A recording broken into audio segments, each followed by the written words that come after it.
Hey everybody, welcome back to the Lore Lodge official podcast, which may or may not soon be rebranded to the Lorecast.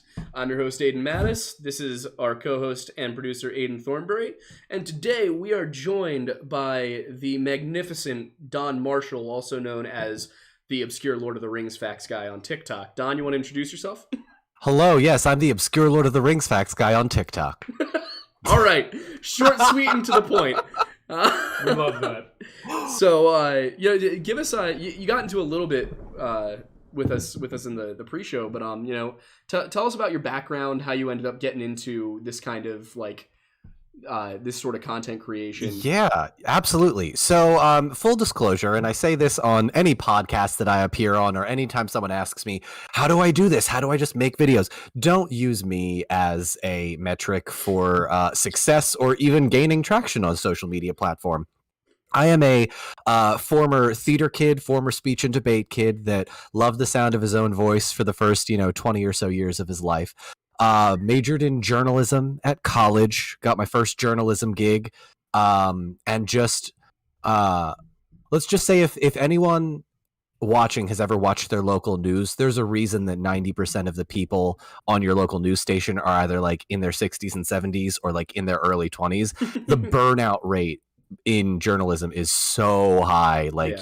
I got out after I think it was like 7 or 8 years professionally, and just it's tough. But after I got out, I needed that creative outlet, so I needed something to do. So I actually just had my 1-year anniversary a couple of weeks ago, Thanksgiving of 2020. My wife and I go up to see my mother-in-law, and we come back and or rather I come back, she stays for the weekend, and I'm like, I'm bored, I'm gonna go on TikTok, and I see a video by a guy by the name of Heston Horwin, and who's now a good buddy of mine, great content creator. If you don't, please go check him out. That was for you both, Aidans, as well as anybody watching this. And he made a video basically saying Gandalf was 8,000 years old, and I pulled the biggest actually in my life, and just made one video, and then I'm like, I have other videos that I can make. That's an obscure Lord of the Rings fact, and it just kept going and going and going, and I eventually made 6 of them at one night. I stayed up until 3 o'clock in the morning, and it was crazy because the next morning I woke up to 10,000 followers, and yep, that's how it goes. Yeah, so sheer dumb luck, absolutely no control over my own destiny or the algorithm or what have you. It was just a mess. That is like point for point the exact same experience I had. Pretty much, yeah. Like I remember the first night that I really started gaining any like serious number of followers. I had been sitting at work. I was bored. It was like 3 days before my last day. And I just made a video where I was like, National Park Service was founded to hide the Wendigos from the people. And it just blew up so fast. And I remember were in conspiracy theory talk? Yeah, I think I just think Wendigos as a folklore item are fascinating. Like just they absolutely are. The story and like how seriously it's taken. Because in a lot of like European folklore, like a lot of Europeans don't really take stuff like that seriously anymore. Mm-hmm. Especially because so much European stuff is just so utterly fantastical, and we've gotten so used to the fantasy genre that like. Don't you put dirt on Nessie's name. You get my point. But in Native American culture, these are all like very deeply held beliefs, and I can't help but think that there's got to be a reason that they take these things so seriously. So even if we're looking at something that's evolved and mutated and become something much more legendary over the years, I think that it's interesting to go back and compare and contrast. Especially the stories of like cannibalistic and man-eating, semi-human monsters from around the world, because so many of them are so similar, and you got to wonder like where did all this? Why do we have a universal fear of certain things? So that's that's what I find most interesting about that. But that was what happened to me. Is I did that. I made a video, and I was actually hanging out with him. We were getting ready to go to the bar. We were jamming to his friend's power hour. Just pounding shitty beer, and I looked down at my phone, and I'd gone from like 600 to 1,000, I think. Mm. And I Oh, was like, I think I might hit like 1,500 tonight. And then next morning I wake up to 17,000, and I was like, oh, Yep. oh, It kept Oh, climbing. okay. It was like I think like he was like I think I might hit 1,500 tonight, and then like an hour later, I think I might hit 2,000 tonight. yeah. I think I might hit 2,500 tonight. And it's just like once it hit 2,500, he just kind of looked at me and he was like, "We need to do something about this." Yeah. And I was like, "All right, Yeah. I'm in." But and here we are, all that these is months later. that is really how it goes with that stuff. And that's when people ask and they're like, you know, how do you, because I've had friends who have asked me kind of half joking, like, oh, how do I get famous on TikTok? And I'm like, talk about something you're passionate about. Yeah, Just that's best advice. Just- Best advice you can give. something that, you know, whatever it is that when you're like really like you're having a really good conversation with somebody and like you get into a groove of something that you genuinely enjoy talking about and you can just easily communicate it, go with that. Start talking about that, and you know, eventually the algorithm will find the right niche to put you in, and boom, you know. Obviously, of course, that's not going to happen to everybody. Right. There's Right. a huge degree of luck involved. Oh, But absolutely. That finding something you're passionate about and just speaking on it is the way to go. Yep. Because at the very least, you get an outlet and you get to talk about it, and you know, maybe you have a small audience who really enjoys it, or maybe you find a huge audience, and then Yeah. And that's the thing that I love about TikTok is that it is so genuine most of the time. I think that's one of the big reasons why as soon as they introduced ads, I skip past every ad because everything is just so manufactured in that sort of space. The people that create the ads don't know how to tap into that sort of genuine thing. And I tell anybody that I've worked with that's a sponsor, like, look, I'll do your ad, but I need to do it my way because I know it works and you don't. I know the space. Yeah, and it drives me insane when you see like these like really high quality like produced Hollywood ads on apps like TikTok and YouTube and Instagram. And the thing is, I see an ad and I watch it because I want to support whoever I'm watching. Right. But I would much like if that person is coming to me and saying, you know, I really love this brand of jacket and I wear mine all the time. I'm gonna take them a lot more seriously than some ad that's just playing before their video. And the advertising industry does not seem to have caught on to this, which I think is very interesting. You know who has, though? You know who has? Duolingo. Yes. Whoever is running that account is an absolute genius. I count like Duolingo and Lil Nas X as like the absolute rulers of the TikTok. Charlie D'Amelio doesn't count. She got very lucky and her parents are very rich. Yeah, I'll throw one more in there. It's Ryanair, which is the Irish like airline. Yeah, they're like the cheapest airline like in the world essentially. But the TikToks they have are just so fantastic. I'll have to check that out. Yeah, they're really fun. And I mean, of course, the other Ryan in the room, you know, Ryan Reynolds, who just he doesn't post much though. He's just a genius in general. Let's be honest. When he does, I have cell phone service. I just want to get Mint Mobile just because he owns it.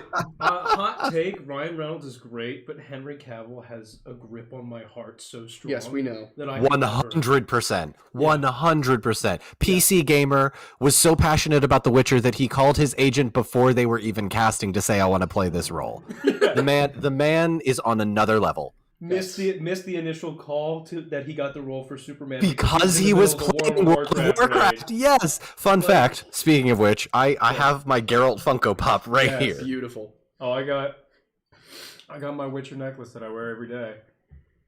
So y'all are some of the good nerds. Okay. All right. Let's get into it. Yeah.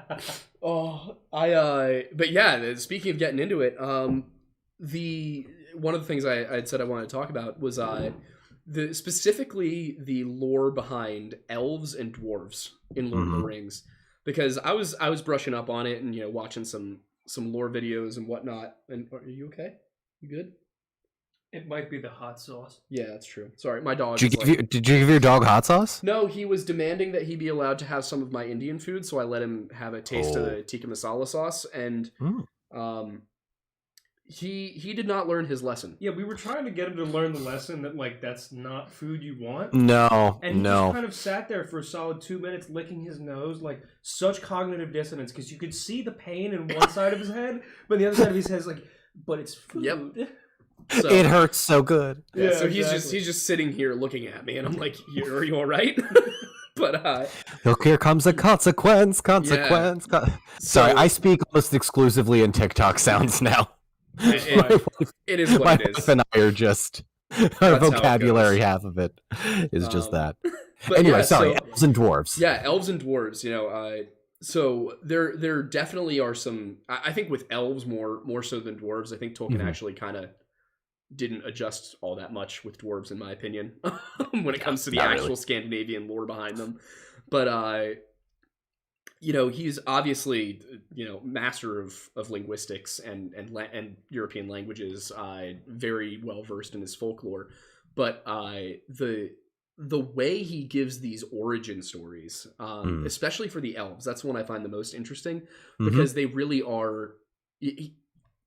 There's almost nothing in Norse mythology that's recorded about elves. We know that they are from Alfheim. We don't know exactly what they are. They're not Jotnar. They're not Aesir or Vanir. They're just this other thing who have their own domain, and it's perfect and beautiful, and that's all we get. And then Tolkien just comes along and, like, what people don't seem to know is that the Lord of the Rings is, like, the one that did the best, but it was almost a fanfic for the Silmarillion. It absolutely was. It absolutely was. And that's what so many people fail to grasp. Well, not fail to grasp, but it's not very widely public information. But, like, the Lord of the Rings trilogy was never his intent. Like, this wasn't the magnum opus. The magnum opus was the Silmarillion, and the publishers were just like, no, it's not going to happen. Because original, get it. Excuse me while I go on a tangent here, but to your point, the elves were not originally called elves. When he was writing his first draft, they were called gnomes. Really? And he loved the idea of, like, this English folklore revival, because, you know, the British, you know, that big landmass. I don't necessarily know what you'd call it back in Tolkien's day versus present day, but the landmass that contains England and Ireland and Wales and all of that. British Isles. British Isles. Okay, thank you. Of course you would know that. I just need to ask. Historian. Yeah, there you go. So the British Isles have their own, like, history and folklore, but as you mentioned, it's not like the deep-rooted history that, like, the ancient Egyptians have or the Romans have. Nudge, nudge, wink, wink. For previous videos. What? It exists, I promise.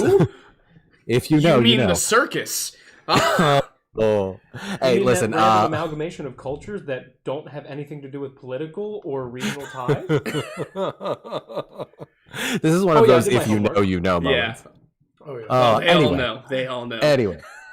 Yeah. No. It is basically this idea that the elves were this creation of Tolkien, but they weren't always called the elves. They were called the gnomes, and they weren't like the little garden gnomes that you see today. It was very much like the same description. He would just use the word gnomes, and the idea of the dwarves coming from the rocks in the ground, and the elves being the literal children of God, and, like, the firstborn, and, like, all of this stuff that comes with Tolkien. I'm not even really sure where I'm going with this. I just find it fascinating, and I talk about it. It's one of those things where, like, Tolkien took the lore of the elves, quote unquote, from, you know, the ancient mythos, and just was like, I'm making it my own. And so many people don't realize that he is basically the baseline for it. Mm-hmm. Yeah, and it's fascinating to look at elves in later fantasy stories, whether you're looking at, like, The Witcher or you know, of course, then there's things like World of Warcraft and whatnot, like, because that's, I think, when I think elves, like, the three things I think of most are Lord of the Rings, The Witcher, and World of Warcraft, which is funny now that I think of it, now that I'm saying it out loud. But yeah, I mean, I was not aware of the gnomes thing at all, and that is fascinating to me, because it really does kind of explain, in a sense, why they don't fit quite with the other two major elf traditions in European folklore, which of course are the elves of Norse mythology and then the Tuatha of Irish mythology. And it's just like, you know, it's fascinating to look into that. And also, of course, like it's one thing I found watching the stuff you've posted is I knew nothing about the original drafts of Lord of the Rings. Oh yeah, they're a doozy. So, like, for example, I think the one that really caught me off guard was Strider originally being Trotter, and it was Bilbo, and the Rangers were like. Can you explain the process of how we got from Hobbit Rangers to Númenóreans? There's a whole. I could make an entire podcast series about this, let alone the 45 minutes we have left. But yeah, the early drafts of Tolkien were an absolute mess, like a hot mess. Basically, Tolkien had this idea for this world because he was so inspired by the folklore of the British Isles and all of the elves and the dwarves and the little fairy and the fae creatures, that he basically just wanted to write his own fan fiction for it. And his initial stuff was really bad. Like I have read some of the original drafts in like the old, basically for those that are unaware, Tolkien's son Christopher Tolkien, after J.R.R. Tolkien's death, was like, my father has a lot of writings that are in the hundreds of pages long that explain the mythos of this world significantly. That's where we get the Silmarillion. It was published after his death. So he published all of these notes, and in doing so, we get a look at sort of the forming of the story. In reading these stories about Middle Earth that include early drafts, you can get a sense of the forming of the world. Like the Strider, Aragorn was almost a hobbit that didn't have feet, and Sauron was almost not Sauron. He was actually just a cat that was like a tertiary bad guy. His name was Tevildo. He was a talking black cat, and he was going to be featured in the first age as the Lord of all Cats, or the Prince of all Cats, excuse me.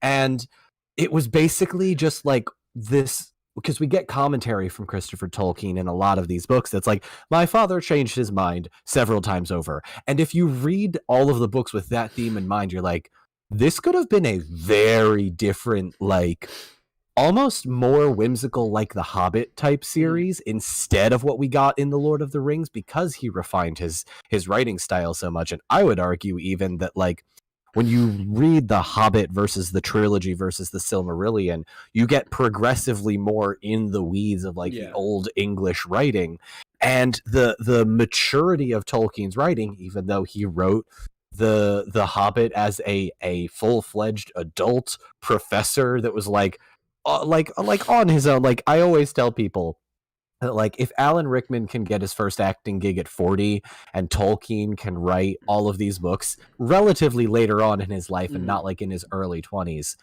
you can do anything, right? Like you're going to be just fine. Age is not really the factor, but like watching the story mature is crazy. Just as a quick pause, because I Please. just decided last weekend to start my Harry Potter binge because I haven't watched those movies in a long time. And I'm freshly reminded with how much I love Alan Rickman. That was really how old he was when he got his first acting gig? Die Hard.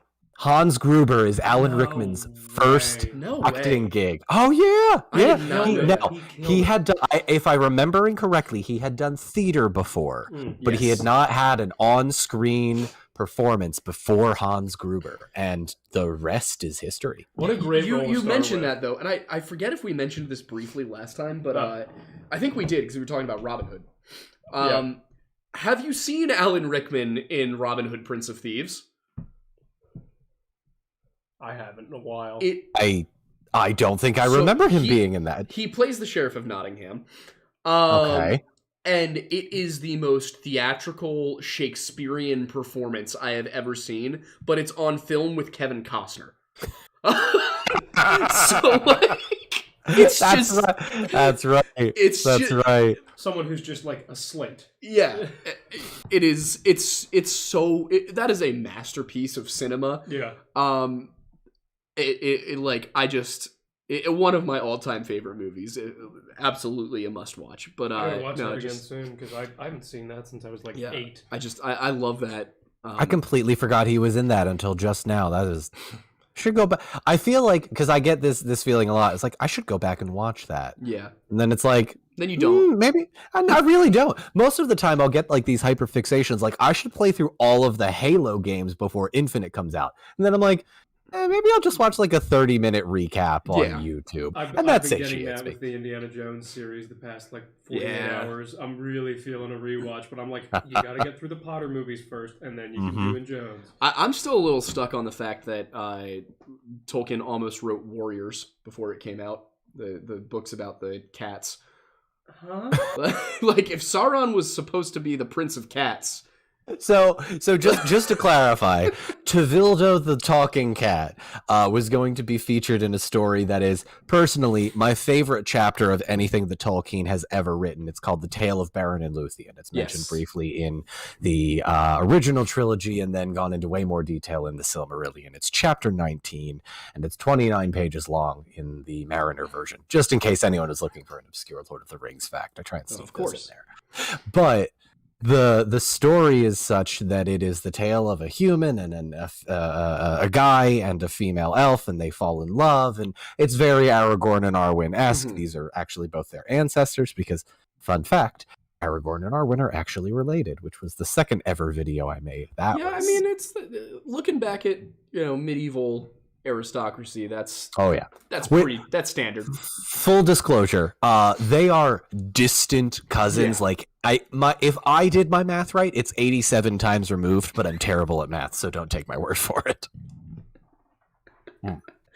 So listen, I always give the caveat for most of like my Twitch lives or my YouTubes. It's like, listen, I know a lot about the obscure Lord of the Rings facts. However, I am wrong on a lot of stuff. That's my wife, by the way. It happens. Hi, wife. Yeah. Everyone says hello. She says hi back.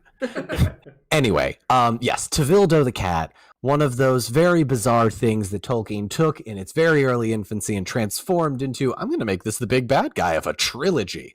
Like, I want you to think for a second how much less menacing it would be if Sauron in the movie was Salem from Sabrina the Teenage Witch. Yeah, but just think about how sassy he'd be to Tevildo. Oh, that's and true. To Frodo. Yeah, Tevildo would be a sass master for sure. I see you, Mr. Frodo. Give me back my ring. Stop that. Anyway. How does this roll into the story of I need a supercut of that now. Yes, Beren sorry. So Beren and Luthien. Sorry, I tend to get sidetracked if that hasn't been apparent over the last 25 minutes. You're good. He's supposed to keep us on track. Yeah, I'm the one who derails us. Unless he's telling a 30-minute joke, don't start. Anyway, I won't do the 30-minute banana joke again. It's called The Aristocats. Great movie. Anybody? Fantastic film. It's a bringing back my childhood. Beren and Luthien. Yeah. Anyway, Beren and Luthien. By the way, nobody Google the Aristocrats joke because it is a terrible. We'll talk about it after filming. Anyway, the tale of Beren and Luthien, an elf and a human, they fall in love. They try and go after Sauron's Master Morgoth and steal one of his jewels because apparently Tolkien has a thing for precious gems and jewelry and just stealing it. It happens more than 3 times. 4? Cat's jewelry. Is he Catwoman? No, but it seems like we're getting very dangerously close to Tolkien invented cat girls, and I don't like that. Why? You know what? Not close to furries. Not quite. I'm happy to say that is not the case. He was approaching the point rapidly. There was definitely a sentient cat mantra within his within his moniker. Yeah. But Beren and Luthien fall in love. They are like, all right, we're going to be in love. We're a human and an elf. And Luthien's dad is like, absolutely not. You can't marry my daughter. Because of elf supremacy. Yeah, of course. At which point the human goes, yeah, you can't tell me what to do, down with the patriarchy. Truly, Tolkien, the original feminist and non-toxic masculine role model. He was all about patriarchy. Sorry. Thank you, Cara Delevingne, for that one. So, the elf's father, whose name Oh my god, I'm the obscure Lord of the Rings facts guy, and I can't remember this guy's name. You know what? I'm halfway through an Arnold Palmer at this point, so it's fine. Anyway, the elf's father is like, all right, fine, I'll let you marry my daughter, but you need to bring me a jewel from the crown of my arch enemy, who happens to be Sauron's master Morgoth, who lives in the cave underneath a 65,000-foot mountain that is not just a mountain, it's covered in slag. And it just, like, it's this amazing, like, action adventure tale that will make an amazing anime when I make it one day. Yes. Hashtag hire me, Warner Brothers. They're not going to, and I'm so sad. Oh, trust me, I feel that. Fun fact, every podcast I've ever been on, I have given a shout out to Warner Brothers or asked someone to hire me that is in the animation department of Warner Brothers, but... Never say never. That's all I can say. Well, as we just discussed, Alan Rickman. That's a good point. Maybe I'll start making it when I'm 40 or something. Yeah. Anyway, the original draft of Beren and Luthien does not have them going to Sauron's master Morgoth's cave in this slag-filled mountain. They get captured by the Prince of Cats named Tevildo, and he's a sly little boy that has a bunch of his little cat posse licking their paws around them, and it's like, oh, well, wouldn't you know it here? There's this human, and we've captured him, and this elf is trying to, like, magically sing us to sleep, but your spells don't work on me. And it's very much like, actually, you know what? We can't blame Tolkien for cat girls in anime, but we could probably blame Tolkien for Cats the play, and by extension, Cats the movie. That is worse. I agree. That is objectively so much worse. We're gonna start a riot. Cats the film was a crime against humanity. I really shouldn't say anything about... There's nothing else. I shouldn't say anything about anything that was made in the past 30 to 40 years, considering I went to school for film. I'm currently trying to sell things and work in film, so I won't say anything that's going to get me not the ability to do that. But I can say that. Well, look, when I get that call from Warner Brothers or Amazon Prime, whoever wants to hire me at this point, I'll be sure to put in a good word and say that you never said anything bad about it. It would be cool if you did Amazon Prime, because then you could go just full on R-rated, like Invincible or something like that. I know. I'm so. That is my one worry about the Amazon Lord of the Rings TV show is that I don't want sex. I don't want any sex. I want this to be the most incel show. Oh yes, just lots of. I don't want to even look at a woman with lustful eyes. Just lots of death and decay. Yeah. Now here's the thing. Not to seem like a shill, but I think that a lot of people are potentially overreacting to a number of different things, right? Yeah. And I will point you to the newly released Wheel of Time series, also found on Amazon Prime, right? The Wheel of Time, a somewhat adult book that goes into some various adult themes later on, and is not afraid of potentially showing butts. Yes. I'm trying to be coy about this, but obviously there's no the posterior. Yeah. Episode 1 of the Wheel of Time is just full on butts. If you haven't watched it, that's a slight spoiler for Lan Mandragoran. But that's not a spoiler of anything. Yeah. That being said, when you have to hire people who have to coach people through potentially awkward scenes of nudity, you have to hire them. So, like, are we gonna have the full on, like, Game of Thrones style level of adultness? Hopefully I don't think so. We're seeing reports, and I said this before the podcast. I don't know if I want to admit. Yeah, I'll admit this publicly. But I'll be a little bit more beating around the bush about it. Yeah. People that I have talked to that know things about things related to a TV show that may or may not be the Amazon Lord of the Rings TV series are telling me that it's not nearly as bad as the internet is making it out to be. Thank God. So I will always say, let's at least wait until the first episode is out. Let's give them that. and I then we'll definitely go from there. agree. I think everyone is assuming that it's going to be like Game of Thrones. And I don't think anything will ever be like Game of Thrones again. No, thankfully. no, you can't ruin a series that quickly again. Like it is ingrained in the brains of every single filmmaker or TV show runner for the rest of time.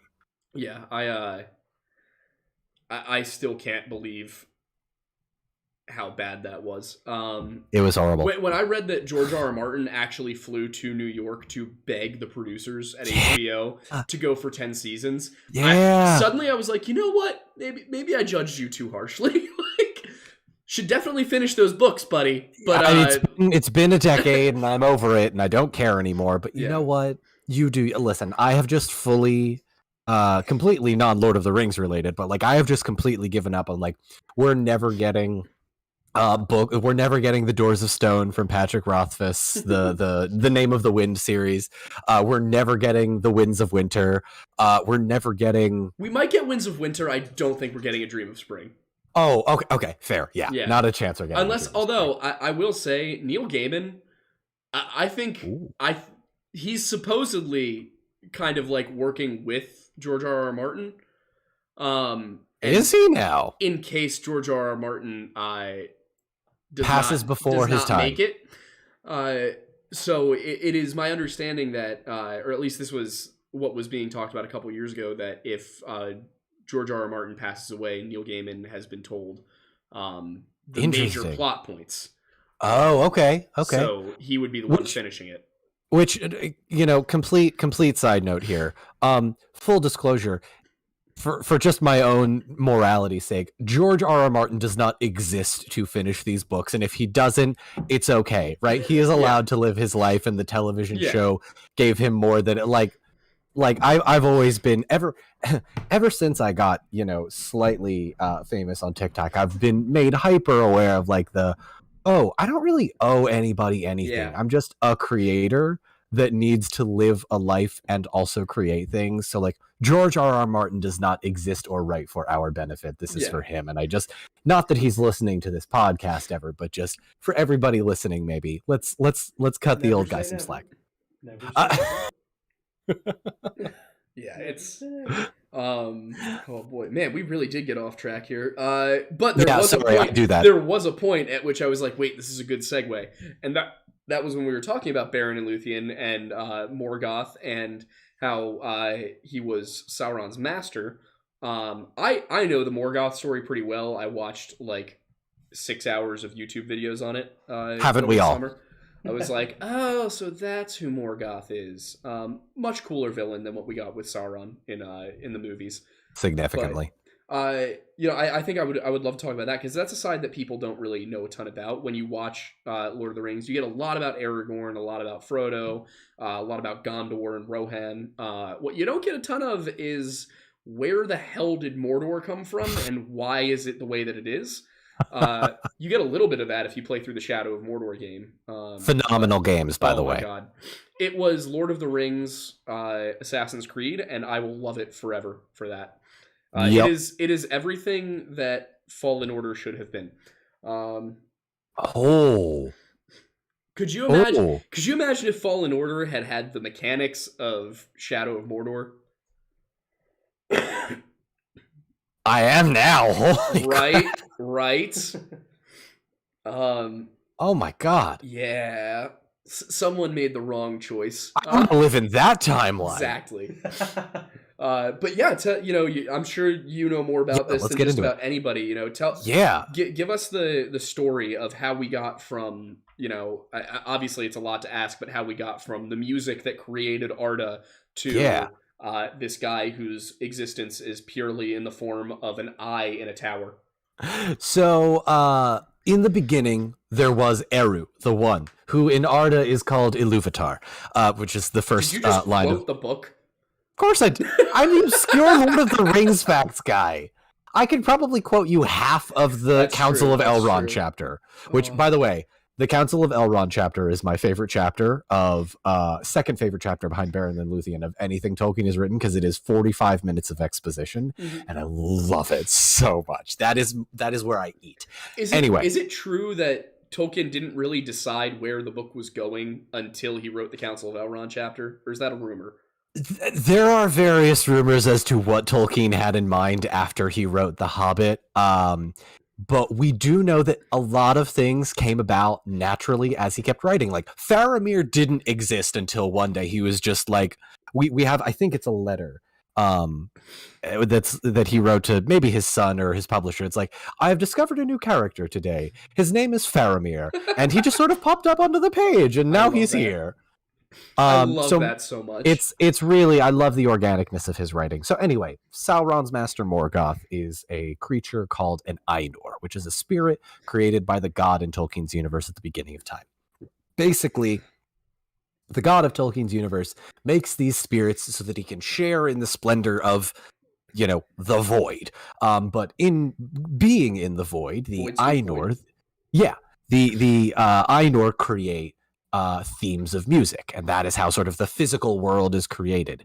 And much like the weakest member of a band, Melkor Morgoth, he has two names basically. Morgoth basically ruins the whole vibe of the band and like tries to create his own music. Like imagine going to like a classical recital and hearing a harmonica from the audience. That's Morgoth with the harmonica. I love that description. Yeah. So Morgoth is like, I'm gonna create all of these beings and these wonderful things, and they're all terrible. And so the physical world is created, and he goes down and tries to like start ruling over and creating all of this stuff, and it's terrible. Basically, he twists the creations that come from this music, the creatures of Middle Earth, he tries to corrupt the elves, he tries to corrupt the humans, and basically creates this evil. The orcs were elves once that have been corrupted, and the humans of the south, the Southrons, the Haradrim, the Easterlings, all of those people paid tribute to Sauron because of the evil that Morgoth created. And basically, if you read the book The Silmarillion, which is more or less Morgoth's story, Tolkien goes into detail about basically how, there was this sort of Satan-like character that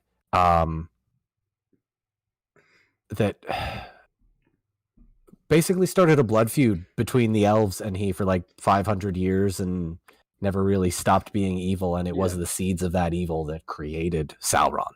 Yeah, the story very much reminds me of Paradise Lost in terms of like the and that's certainly, I mean, Tolkien obviously very devout Catholic and converted C.S. Lewis to Christianity, and then C.S. Lewis was like, I'm gonna put a lamppost here because you said not to. And then he's gonna make Jesus a lion and just gonna rabbit. I do love how much Tolkien was like, I hate allegory. Allegory is the worst. I will never use an allegory. And C.S. Lewis was like, well, if I mean, more for me, I guess. Like, yeah, exactly. It's funny that Tolkien like publicly admitted he didn't like allegory because it is so easy to make allegories to like out of his work, out of the Lord of the Rings, right? Like I can't tell you how many people are like, are you sure the Lord of the Rings isn't just based on World War II? Because like it's, at full disclosure, it's not. It's not it's crazy. So how do we? So obviously, Morgoth is like the big bad guy of the Silmarillion, even though he's kind of the main character. But we get to the end of the Second Age, and the torch passes to Sauron. Right. How? Give us who Sauron is and how he comes to power. Sure. So Sauron is another creature called the Ainur, spirit created at the beginning of time. Basically the same thing as Morgoth, only slightly different. So Morgoth is what's known as a Valar, which is an Ainur that came down to Middle-earth and started ruling over it. There are 14 Ainur. Morgoth basically trained Sauron because Sauron is what's known as a lesser spirit called a Maya. And Sauron basically was like, all right, I'm going to work for you. You're going to give me a bunch of power. I'm going to be your lieutenant, or as Tolkien and those in the UK say, lieutenant. I hate it. And I don't know your audience demographic, so maybe the UK folks. US. Okay. So I'm going to be your lieutenant, your right-hand man. And then spoilers for the Silmarillion. Look away if you don't want to now, or close your ears. Eventually, Morgoth is defeated. And that's basically the gist of it. Morgoth is defeated, and Sauron is like, it wasn't me. He tricked me. It's not my fault. Please don't throw me into the void, which the void is the jail that Morgoth gets thrown into at the end of the first stage. Mm-hmm. And so Sauron is like, all right, cool. I'm just forgiven, and I'm going to hang out in Middle-earth, and I'm not going to worry about the Valar over there. Yeah. And so he gets a bunch of power and is like, I think I want to get a little bit more power. But eventually he is captured by Aragorn's ancestors, the Númenóreans, who live on an island that is basically Atlantis. Mm-hmm. And he goes into battle with the Númenóreans, and he loses, and he comes to Númenor as like a prisoner of war.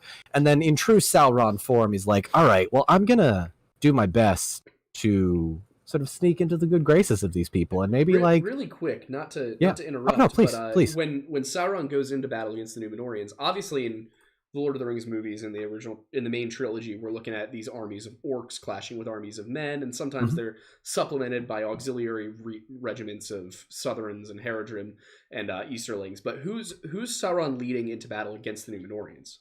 Sauron at this point is leading orcs and humans that will side with him. It never really changes. There is always that element of, I'm going to fight with these orcs because the orcs are corrupted elves and evil, and I'm going to fight with the men that, rather than recognize the evil, are tempted by it.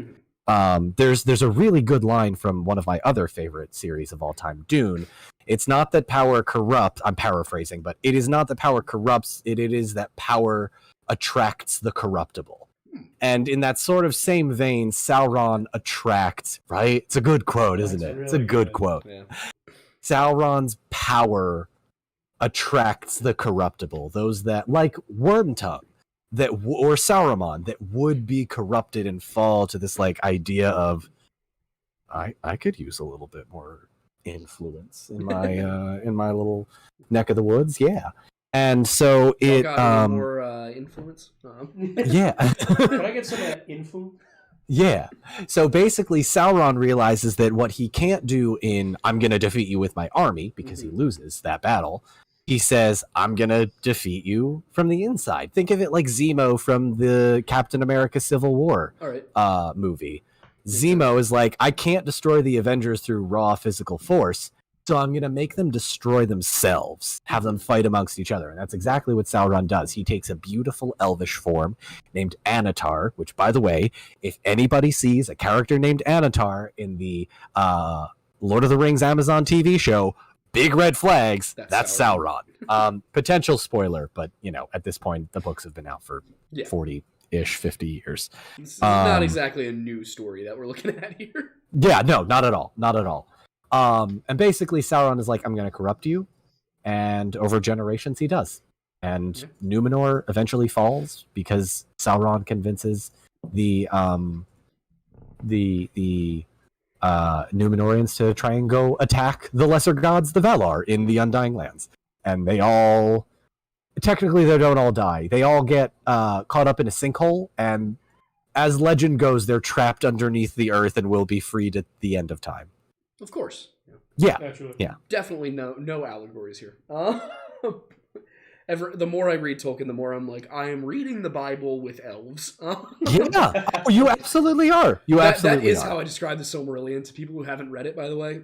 I always say it is just the Bible in the Lord of the Rings. It is the Lord of the Rings Bible. 100%. Absolutely is. Absolutely is. But the other one, the one I actually do not know the answer to at all. I'm not asking this for the audience's benefit.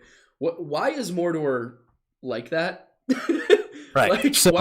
There's no way it was created like that. So how does it get like that? So if you read the Silmarillion, you know that Morgoth created the mountain range of Thangorodrim, which is the main sort of mountain area.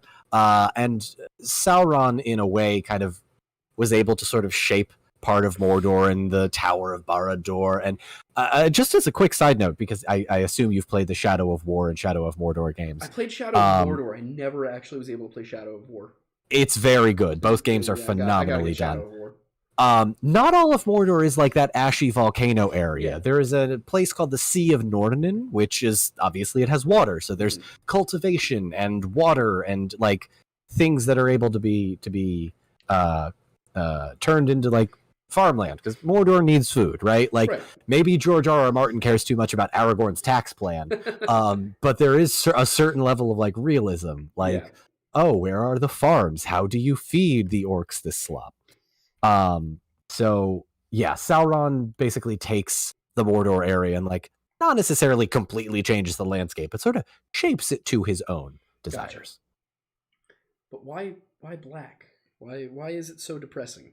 Like because Tolkien, honest, if you want like the actual answer, like not the in-universe answer, it's like because he's dark and his soul is evil. No, but like honestly, Tolkien took his experiences in World War I and basically made a 1-for-1 copy of Middle Earth in Mordor. If you look, exactly. You look at the Battle of the Somme or Passchendaele or Verdun, any of those World War I battlegrounds that are just filled with pits of water and, you know, trees that have been cut down and just dirt and grime and muck. Mm-hmm. That's Mordor. That's also Passchendaele. That's also Verdun. I know we kind of get it with Blind Guardian, but could you imagine a Sabaton album about the Lord of the Rings?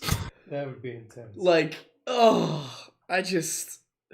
Price of a Mile, but it's about the Black Gate. I don't know if you listen to Sabaton at all. I do not, sadly. They are. Have you listened to Blind Guardian at all?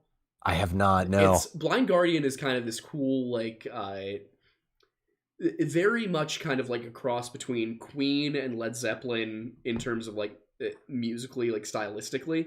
Wait. Yeah, sorry, I'm Googling as you're talking. Yes, someone recommended me this album. I have listened to this. Middle Earth. Once through. Yes.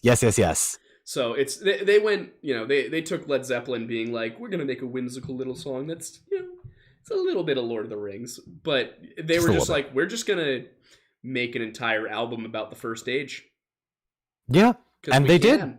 And they did. Yeah, it worked. But Sabaton's Sabaton's actually they do like real history, and they have an entire album called The Great War. That's just all about World War One. It's a phenomenal piece of music.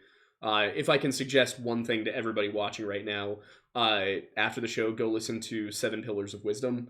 It's about Lawrence of Arabia, and it is just such a good song. It's like one of those things that like will just get your blood pumping in like a really like let's go way. Yeah. Also, just the movie Lawrence of Arabia from the 60s is... I am the worst film major ever. I still haven't seen it. It is... Alec Guinness plays a Arabian leader. So it is from the time period in history when English men were just playing every single race with a tiny bit of makeup. Yep. You know, instead of hiring... racially appropriate actors. It's not a great look. But the 60s, just phenomenal film, phenomenal story. And it's about World War One. It kind of gives you an idea of what was going on there. Speaking of films and or like media where British people are playing people of other races, something a little bit more modern is, has anybody seen Chernobyl here? No. I've seen clips on YouTube, but I've heard very good things. So I just binged it last Sunday because my roommate was like, "Have you watched Chernobyl yet?" Because he's big in movies and things like that too, even though that's not what he went to school for.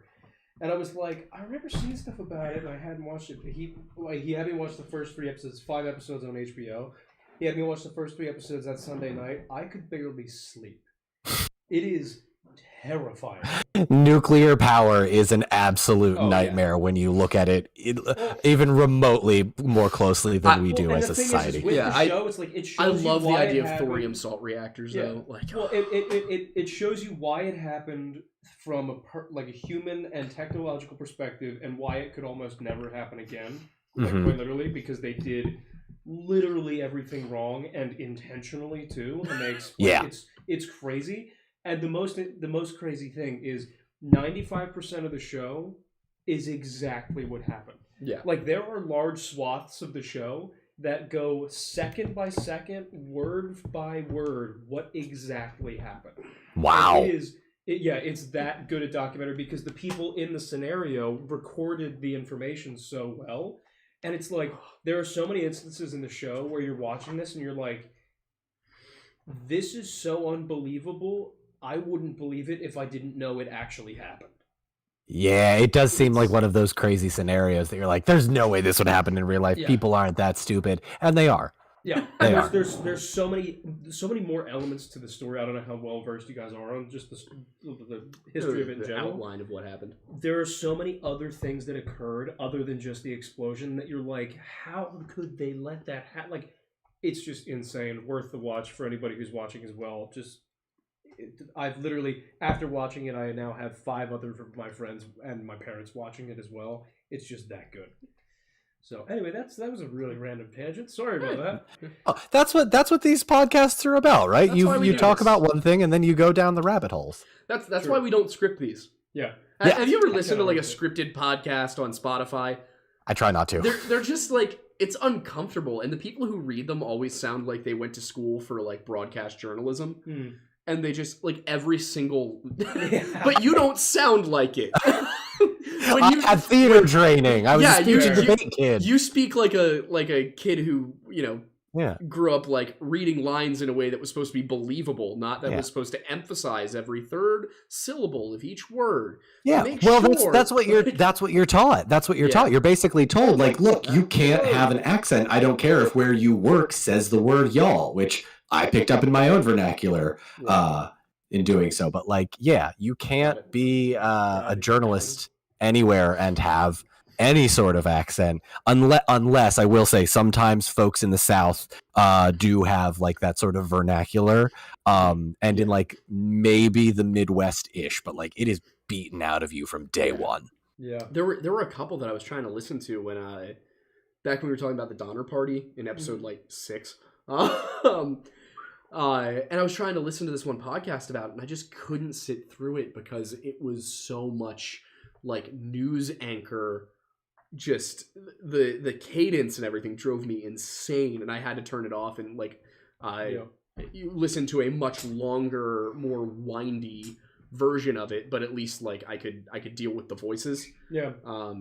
Good evening and welcome to the 6 o'clock evening news. I'm Don Exactly. Marshall. Your top Exactly. story tonight. It's like all of that whole and it's developed over years, and as people go, you get a little bit better at it. But it's They do the same thing in print journalism to an extent as well, because that was my other degree. I went for film and I went for journalism because my parents were like, Nice. you're not just going to go for film.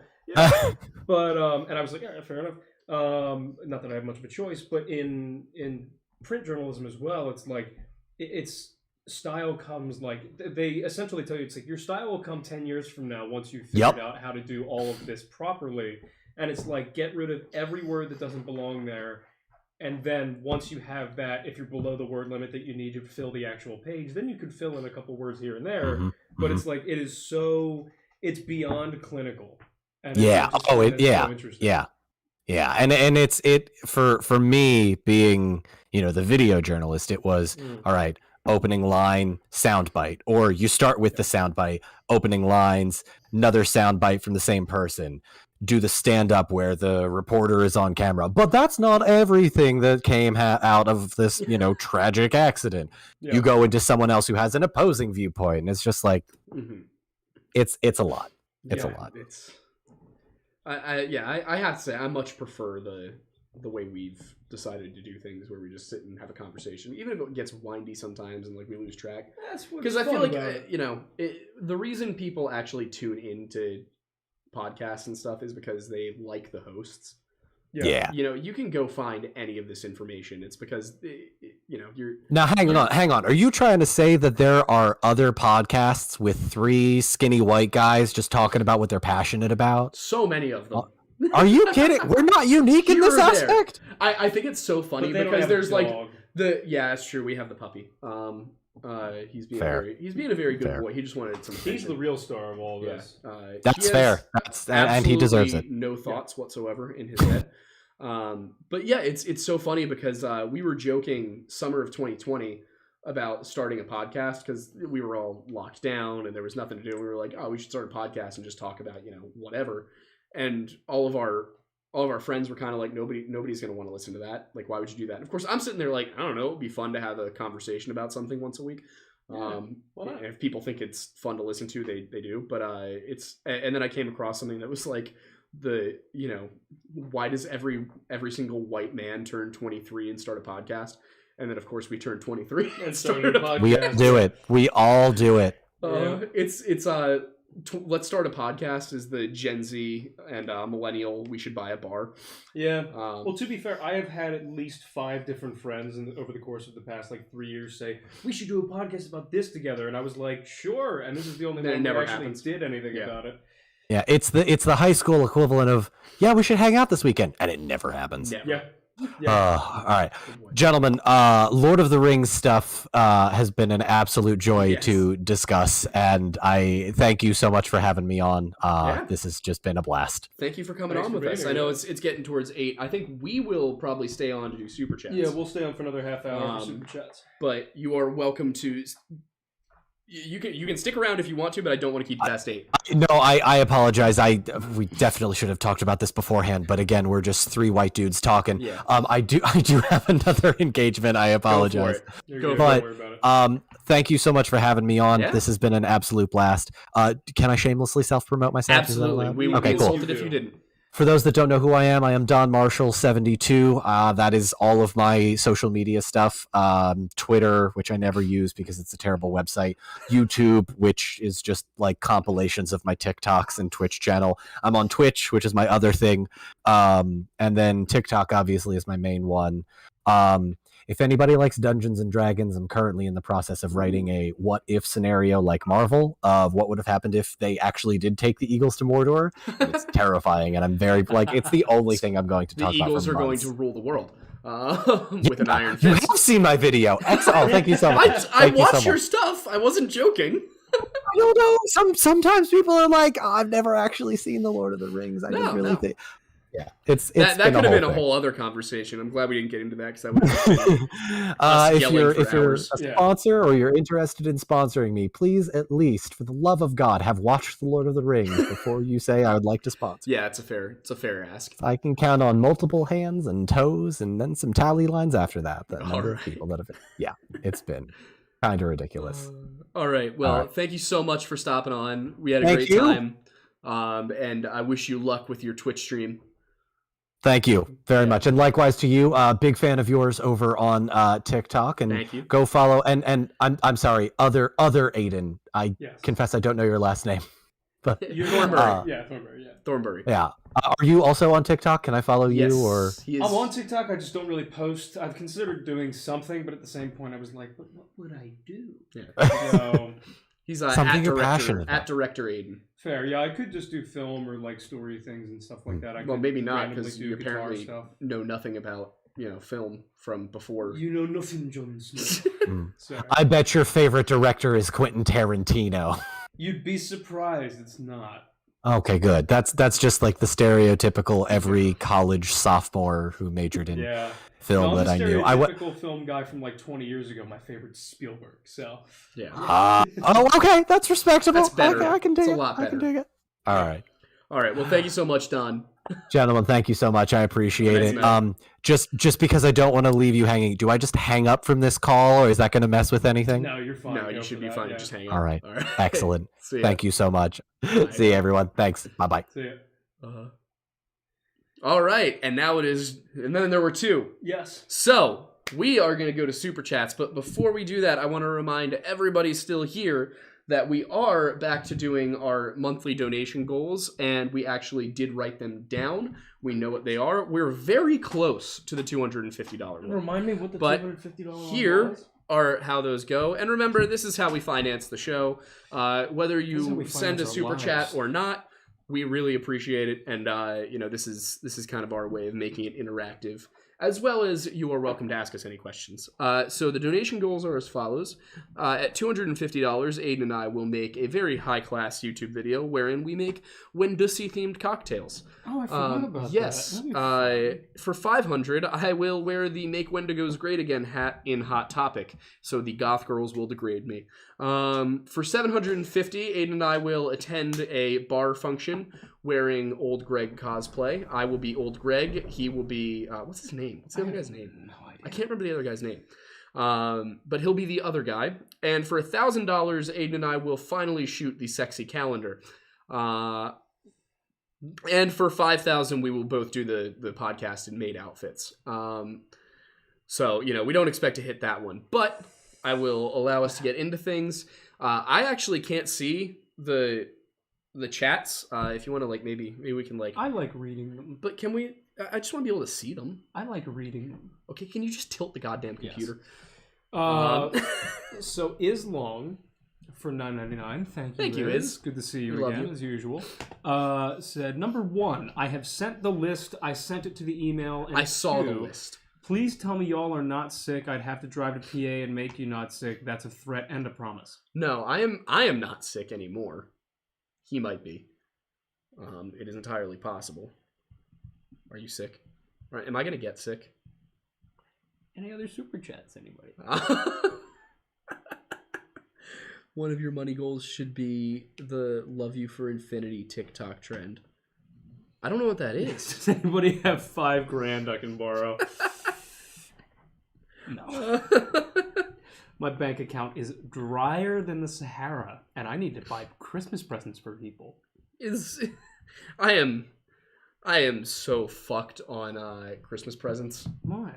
I just have not gone shopping at all. When are we doing the Secret Santa? That's a great question. We should ask the group. We should. Ask the group. What else is Asian being said middle here? name Thornbury. You better not be sick. Aloysius. The middle name is Aloysius. You can call him Allie. I'm getting better. I do indubitably try to convince you in the moment that I am in fact increasing in health status. But I can neither confirm nor deny the level at which I am currently healthy. I do enjoy this voice. I may continue speaking as such. I hope you don't mind. Anyway. The child is at our feet. You guys are having an interesting conversation in here. Oh, the milk chain. There's the milk. See, I didn't get to see the chat at all during this. The dairy. Well, you were busy talking to the guest, being kind and polite. And Emmy's back. Meanwhile, I had to answer messages from my boss, so I hope you didn't appear too rude. Yeah, I don't know why the most of our regulars aren't here. I feel abandoned. Yeah, well, Iz was saying in there that she thinks it may have been that people may not be accustomed to us being on Wednesdays. That's true. And B may have missed the info. I have not watched Lunatic. I'll be driving to PA. Also, if that's really your middle name, I'd be so sad for you. I think it's James. Well, it is actually his middle name. My full name, and please don't find my social security number afterward. My full name is Aidan Aloysius Thornbury. Your social security number is 165725022. Please don't steal my bank account information. And don't try and get a new birth certificate, because I need the one I currently have. Why but do not know when are it you is. doing that voice? I love it. It's really fun. Milk soup equals warm cereal. Yeah, I miss class. Class isn't here. No Yeah. vague warnings. Yeah, no vague warnings and soup. No soup either. Well, unless we're talking Good vague about warnings. Good soup. milk soup. Milk soup. Are you like do you like milk soup? Yeah, we actually weren't sure that we were going to be doing this week's show on Wednesday until Monday night. Wait. So it says y'all didn't really tell us you were switching, and I had a bit of anxiety Monday because y'all never said anything. Guess who showed up here to do the podcast on Monday, not knowing it was Wednesday, assuming it was Monday? Not him. He lives here. I was actually not here. Oh, there goes the call. Bandwidth patrol. How do we fix that? Currently working on webcam source. Yep. Hey, we're back. Yeah, that was just because we stayed in the Discord call, and then it just automatically kicked us. Iz said she has a vague warning. You go. Feel free to give the vague warning. Did you watch Lunatic? That the name Aloysius came to mind? What? Don't know what that means. Nope, that's just my middle name. I guess that makes me a lunatic. Well, we knew that far earlier than that. Should I duct tape my whole leg this time? Doesn't sound good for your health, so probably not.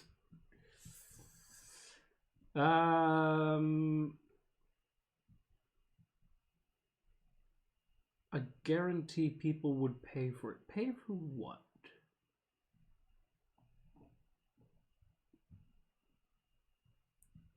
Checking if Huh? looking at some stuff. Fair. No, I gave a vague warning earlier. What was it? Yeah, what was the vague warning? What's your vague warning you're giving right now? I don't know what to do with the rest of our time. I know, neither do I. I have nothing to say. Yeah. We're not usually on time when we start. No. What is the love you for infinity? What is that? What does that mean? I feel like I know the thing. It's like, I love you for infinity. I know the sound, but I don't know what the trend is. Neither do I. Is that supposed to be me with the... Because I have blue eyes. That's literally... I don't know. Yeah. I mean, we've said everything we want to say. Nobody appears to have questions. Mm-hmm. Do we just end early?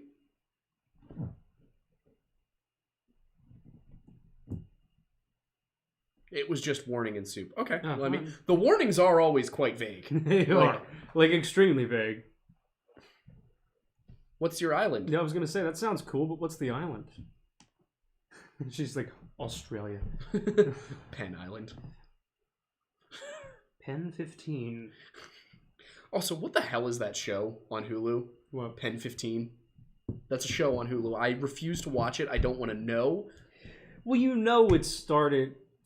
Somebody our age got pranked when somebody was like, hey, you know what Pen 15 means? And somebody was like, haha, guess what? It's penis. And then somebody was like, I'm going to make a show about that. And now it's horrible. Oh, it's the ring light. It's the thing where they like put their hands behind their head and then pull the ring light up as it like... Oh. Yeah. Well, you do have a ring light. Somewhere. It's in the car. It's in my car. What were you? Barbados. TikTok living on the go? Hi, baby. No, I was just moving, you know, as one does. Hi, buddy. Valid. Archie. Hi, bud. You're a good boy. There, I tell you, hello. Can you see him? He's behind the computer. Perhaps we keep the computer. Jam time? The issue is with Jam time that we can't do it on YouTube because we'll have to split revenue with whoever we play songs by. So Aiden and I have to like write our own album. In order to do Jam time on YouTube. Well, we need to do that anyway. Yeah, but we do need to actually learn songs. That would be something for people to request if they have if you have any interest in Lore Lodge Jam time. We're not going to do it this week. Well, there is one request that has given us that we still haven't officially done. What was it? Barton Hollow. Oh yeah, it's true. We should do that. Yeah. We'll have to make a playlist for Lore Lodge Jam time. Yes, and then we will learn it. Archie is just sitting here basking in the attention that he's being given. Yes. Oh. All right. Well, I think that is gonna do it for the show tonight. Yep. Yeah, I think that wraps it up. So everybody knows, next week we are having the show will be Monday. Because we're still trying to figure that out. But next week we are having Aaron Tomlinson, who runs the True Legends of Monsters web blog, and does some very similar stuff to what we started doing early on. So he's going to be on, and then the following week, Destiny's going to come on. That's going to be the 20th, I think. Wow, okay, yeah. Really bringing it back on that. Yeah. I want to know whatever happened with the knocking she was hearing, and the feathers and all that. When are you going to have Glass on? Yeah, it's a good question. So we're going to be having her on, and then on the 27th, we're going to have Arum Natsorkang from TikTok. He is the linguistics guy who speaks in all those dead languages. Oh, cool. So he's going to come on and we're going to talk about some ancient words. Officially requesting more Nickelback. Oh my god. Can definitely do that. Yeah, we've been talking about doing a D&D campaign. We just need to get someone to run it. We had a friend who was going to, and then that kind of just fell apart. But we should see about doing that in the new year. Well, yeah, we know plenty of people who can run it. Yeah. But yeah, and that will take us through the end of the year. We'll probably open up the year with Wendigoon. Been talking to him about coming on again. But yeah, remember, you have until the 27th is going to be the last day for donation goals. I think you guys should do the Omegle style stream with all of us being feral. That'll be a Twitch one.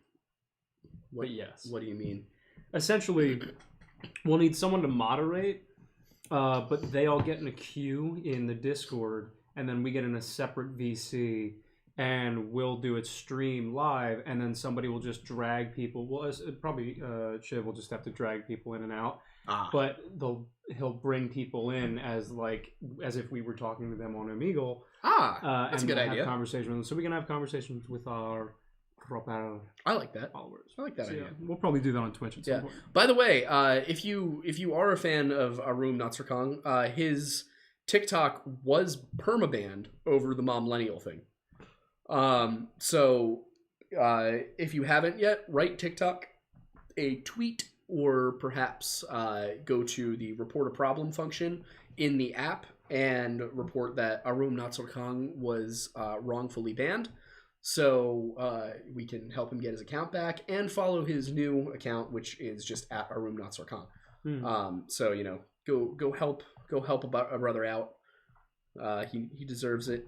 But yeah, so I think that's gonna do it for tonight. Thank you everyone so much for stopping by.